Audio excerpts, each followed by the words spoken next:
Hello, আসসালামু আলাইকুম। সকল কবুতর প্রেম জানাচ্ছি আসসালামু আলাইকুম। আশা করি সকলে আছেন আলহামদুলিল্লাহ ভালো। তো এই জোড়া তোলা আপনারা কিছুদিন আগে ডিম দেখছিলেন, আজকে এই যে ডিমগুলো সরাই ফেলাইছি। কী কারণে? এই যে বেবি দুইটা বাঁচানোর জন্য আর কি ডিম দুইটা সরাই ফেলাইছি।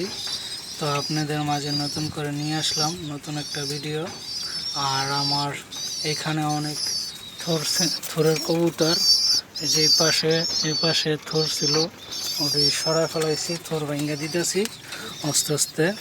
তো এই দুইটার ডিমের জন্য আর কি আমার সব কিছু ভেজাল হয়ে যায়, এই কারণে ডিম দুইটা ছড়াই ফেলাইছি। এই যে বেবিগুলো মাশাল্লাহ আল্লাহর অশেষ মেহেরবান আছে, এখনও সুস্থ সবল।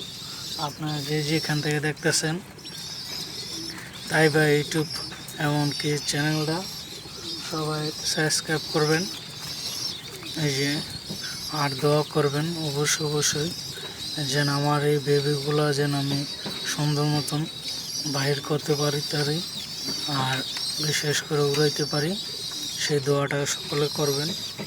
আর আমার ক্যামেরাটা একটু হালকা ঘুরো, এই কারণে একটু প্রবলেম দেখা গেছে, এই কারণে। তো আপনারা সকলে ভালো থাকবেন এই কামনা। 5 ওয়াক্ত নামাজ পড়বেন, অন্যকে নামাজ পড়ার জন্য আহ্বান জানাবেন। ভালো থাকবেন। আল্লাহ হাফিজ। আসসালামু আলাইকুম।